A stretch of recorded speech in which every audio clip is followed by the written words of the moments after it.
Termasuk pembunuhan berantai rekor dunia, jumlah korban di Amerika Latin yang begitu besar, sehingga penjahat kelas kakap yang keji ini dimasukkan dalam sebuah buku biografi Guinness Book of Record. Setelah ia terbukti membunuh 300 nyawa manusia, dan korbannya ialah anak perempuan berusia 9-12 tahun.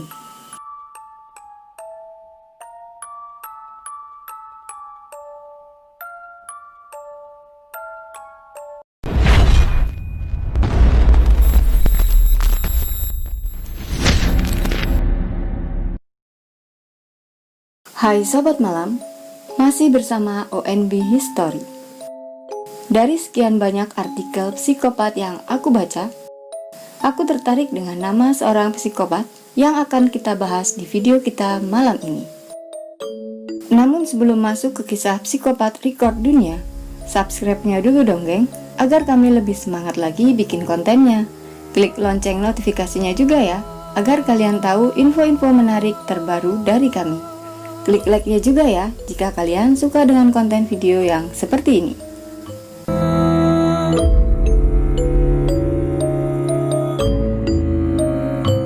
Lahir di kota kecil daerah Santa Isabel, Kolombia, pada tahun 1948. Pria bernama lengkap Pedro Alonso Lopez memiliki keterbelakangan yang cukup suram di masa kecilnya. Selain dia tidak mengingat siapa ayahnya, karena ayahnya tewas pada waktu ikut perang sebagai tentara, sehingga ibunya harus menjadi tulang punggung keluarga dan terpaksa bekerja di bidang prostitusi.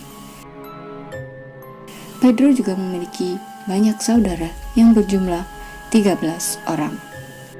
Karena kehidupannya yang dari kecil sudah berada di tempat yang bisa dibilang kurang layak, dan dari segi faktor lingkungan mereka pun juga yang membuat kehidupan mereka ikut berubah. Pendidikan yang layak pun juga tidak mereka dapatkan. Pedro mengenal seks sejak usianya masih bisa dibilang dini, yaitu 8 tahun.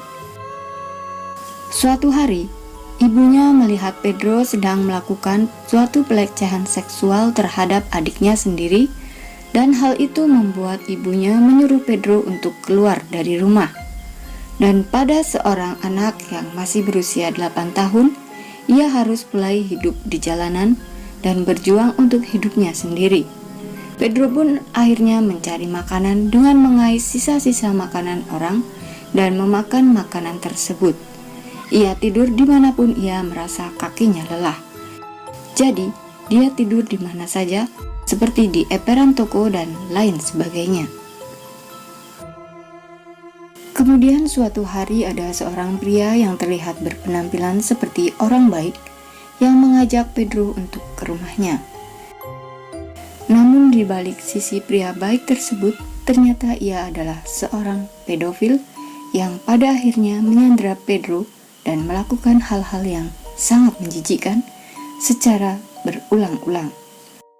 Terkadang pria tersebut pun menyewakan Pedro kepada orang-orang yang menginginkannya. Lalu setelah beberapa bulan kemudian, akhirnya Pedro pun berhasil melarikan diri dan dia bertemu dengan seorang pasangan pria wanita yang sudah menikah berasal dari Amerika. Mereka mengirim Pedro ke sebuah panti asuhan. Tapi sangat disayangkan, ternyata di sekolah tersebut, Pedro kembali mendapatkan pelecehan seksual oleh gurunya sendiri ketika ia berusia 12 tahun. Pedro kemudian melarikan diri lagi dan kembali hidup di jalanan. Tapi sebelum ia keluar dari panti tersebut, Pedro mencuri uang panti asuhan untuk bekal ia bertahan hidup di luar. Di jalanan, akhirnya dia bertemu dengan teman-temannya dan lambat laun, uang yang ia curi dari panti tersebut telah habis. Pada akhirnya Pedro beserta teman-temannya memutuskan untuk mencuri sebuah mobil. Tapi naasnya, polisi mengetahui kejadian tersebut dan Pedro beserta teman-temannya mendapatkan hukuman penjara selama 7 tahun. Di dalam penjara, ia bersama dengan 4 orang penjahat lainnya dan di sanalah kembali peristiwa tersebut terulang. Pedro mendapat pelecehan seksual yang dilakukan oleh 4 orang pria yang ada di satu selnya tersebut. Dari hal tersebut, hal yang terus-menerus terjadi pada Pedro tersebut membuat Pedro menyimpan rasa sakit dan juga rasa dendam. Akhirnya Pedro membalaskan dendamnya tersebut dengan membunuh 3 orang yang telah melakukan pelecehan seksual terhadapnya dengan memodifikasi sebuah pisau cukur yang ada di dalam sel tersebut. Pedro pun mendapatkan tambahan hukuman selama 2 tahun. Jadi, total ia dipenjara ialah 9 tahun. Karena dia telah membunuh seseorang tadi, Pedro merasa memiliki rasa kepuasan tersendiri yang pada akhirnya membuat ia berpikir jika apa yang bisa membuat ia melampiaskan kemarahannya.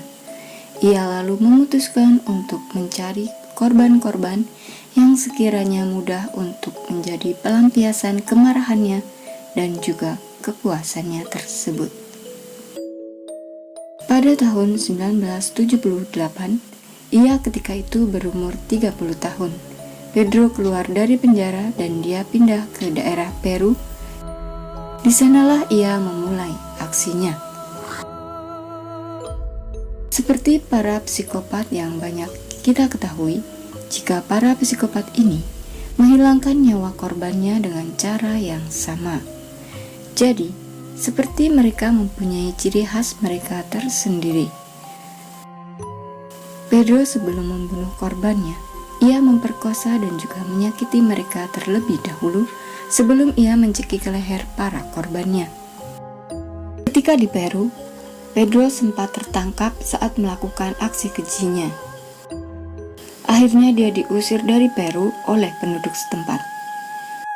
Kemudian pria yang berasal dari Kolombia ini bukan kembali ke negara asalnya, melainkan pergi ke Ekuador. Nah, kota inilah ia kembali melakukan aksinya. Dalam 1 minggu ia bisa menghabisi nyawa para gadis dan juga anak-anak perempuan di Ekuador, sekitar 3 orang anak. Anehnya, polisi tidak mencurigainya sama sekali.